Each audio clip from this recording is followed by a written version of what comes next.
Assalamualaikum warahmatullahi wabarakatuh. Hai teman-teman semuanya, kembali lagi dengan saya Desvinaya dengan NPM A1J021006 dari Prodi Pendidikan Nonformal. Baiklah, di sini saya mewakili dari kelompok 7 yang beranggotakan yang pertama Floriska Oktasia dan Leo Padli. Baiklah, di sini kami membahas tentang analisis kebutuhan belajar kelompok, pemberdayaan masyarakat, dan pelatihan pada masyarakat. Nah, teman-teman, tahu nggak apa pengertian dari analisis kebutuhan belajar kelompok tersebut? Nah, di sini kami akan membahas materi tersebut. Analisis kebutuhan belajar kelompok merupakan proses mengidentifikasi dan memahami kebutuhan belajar anggota kelompok untuk mengembangkan strategi pengajaran yang efektif. Adapun kebutuhan merupakan proses mengidentifikasi dan memahami kebutuhan belajar anggota kelompok untuk mengembangkan strategi pelajaran yang efektif. Kebutuhan belajar masyarakat diawali dengan pemahaman yang ada 3 kata kunci. Yang pertama yaitu analisis, kebutuhan, dan masyarakat. Nah, analisis di sini merupakan aktivitas mengurai, mengenali secara rinci, mengelompokkan dan menggambarkan secara parsial mengenai suatu objek. Analisis ini mengandung makna yang mengidentifikasi. Adapun kebutuhan merupakan segala sesuatu yang dirasakan dan dibutuhkan untuk memenuhi sebagian atau keseluruhan kebutuhan anggota masyarakat. Masyarakat di sini merupakan sekumpulan anggota masyarakat atau individu yang bertempat tinggal di suatu wilayah tertentu, melakukan interaksi yang diikat oleh norma untuk mencapai tujuan bersama. Jenis-jenis kebutuhan belajar masyarakat. Kebutuhan belajar itu beragam hingga setiap orang cenderung memiliki kebutuhan belajar yang berbeda. Satu kelompok yang memiliki 10 orang anggota mungkin akan terdapat lebih dari 10 macam kebutuhan belajar setiap anggota-anggotanya. Kebutuhan yang dirasakan oleh seseorang pun mungkin akan berbeda apabila ruang dan waktu itu pun berbeda. Misalnya, kebutuhan belajar yang dirasakan oleh seseorang yang berada di daerah pedesaan akan berbeda dengan kebutuhan belajar yang dirasakan apabila orang tersebut tinggal di kota. Di sini, Jajat dan IIP pada tahun 2011 mengemukakan bahwa kebutuhan masyarakat itu dapat dibagi dalam kategori 2 kebutuhan.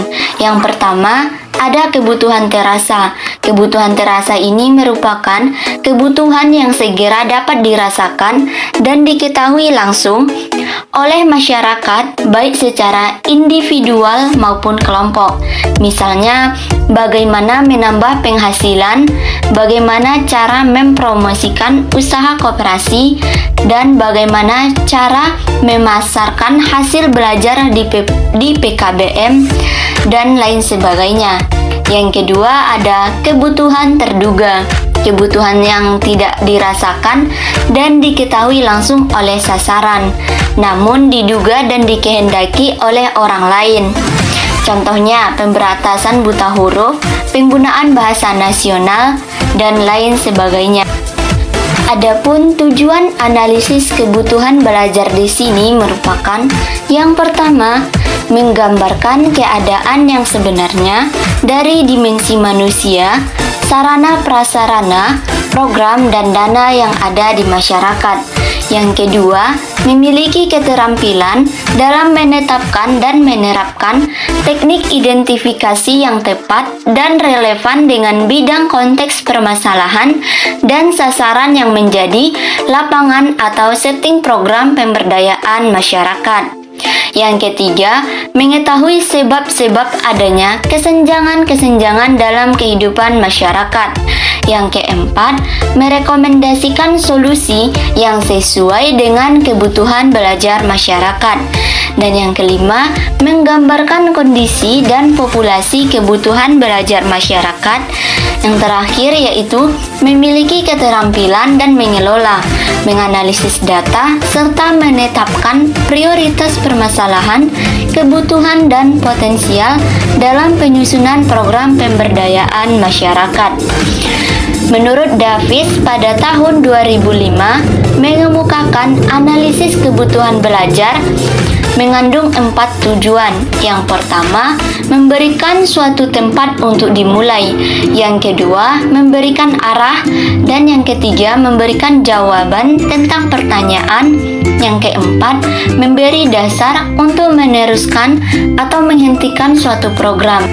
Pembahasan selanjutnya yaitu metode analisis kebutuhan belajar kelompok. Yang pertama, identifikasi tujuan kelompok. Maksud dari identifikasi tujuan kelompok yaitu menentukan maksud, sasaran, dan tujuan kelompok belajar, dan kenali apa yang ingin dicapai setiap anggota. Yang kedua, analisis profil anggota kelompok, menentukan tingkat pengetahuan, keterampilan, dan kemampuan belajar anggota kelompok. Yang ketiga, evaluasi kebutuhan individu, melakukan survei atau penilaian kebutuhan setiap orang untuk belajar dalam kelompok, wawancara untuk menilai kebutuhan setiap orang untuk belajar di dalam kelompok tersebut. Yang keempat, identifikasi tantangan dan kendala. Kenali kendala atau hambatan yang harus diatasi oleh kelompok selama proses pembelajaran. Yang kelima, penilaian gaya belajar. Kenali gaya belajar yang telah digunakan untuk metode pembelajaran dengan anggota kelompok, baik visual, auditori, ataupun kinestetik. Yang keenam, identifikasi daya sumber yang ada, seperti buku, teks, atau alat bantu pembelajaran dan bimbingan. Semua anggota kelompok memiliki akses ke informasi. Yang ketujuh, evaluasi motivator dan kemampuan belajar. Menilai motivasi anggota kelompok yang berhubungan dengan tujuan pembelajaran dan tingkat kinerja mereka. Yang kedelapan yaitu mengevaluasi keterampilan sosial, yaitu mempelajari dinamika sosial dalam kelompok untuk memahami interaksi dan hubungan antar peserta. Adapun analisis kebutuhan belajar kelompok yang terakhir yaitu rencana tindak lanjut, dengan melakukan analisis yang menyeluruh tentang terhadap kelompok pembelajaran. Instruktur atau fasilitator dapat meningkatkan hasil pembelajaran yang lebih relevan dan efektif bagi anggota kelompok. Pemberdayaan masyarakat. Pemberdayaan masyarakat merupakan suatu proses di mana individu atau kelompok dalam masyarakat diberikan pengetahuan, keterampilan, serta sumber daya dan dukungan dapat mengidentifikasi dan mengatasi masalah mereka sendiri, serta meningkatkan rasa aman dan kendali atas kehidupan sehari-hari. Unsur pemberdayaan masyarakat. Yang pertama, partisipasi. Mendorong partisipasi aktif masyarakat dalam merumuskan dan melaksanakan program, memastikan keterwakilan yang akurat dan berwawasan luas selama proses. Yang kedua, pendidikan dan pelatihan. Memberikan pendidikan dan pelatihan untuk meningkatkan pengetahuan dan moral masyarakat, serta memfasilitasi akses masyarakat terhadap informasi yang relevan dan berguna. Pengembangan keterampilan. Masyarakat dengan keterampilan yang dapat meningkatkan kemampuannya dalam berbagai bidang seperti bidang bisnis, teknologi, ataupun pengetahuan umum. Mengembangkan sumber daya setempat, yaitu dengan cara meningkatkan strategi perkembangan ekonomi lokal, pembangunan dan meningkatkan standar hidup masyarakat umum.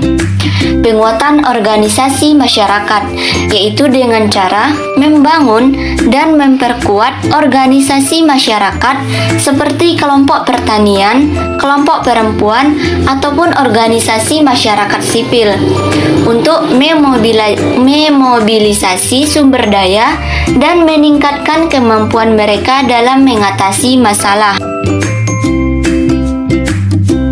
Pemberdayaan masyarakat mengakui peran penting perempuan dalam membangun masyarakat dan mendukung upaya untuk meningkatkan posisi, keterlibatan, dan akses mereka terhadap sumber daya.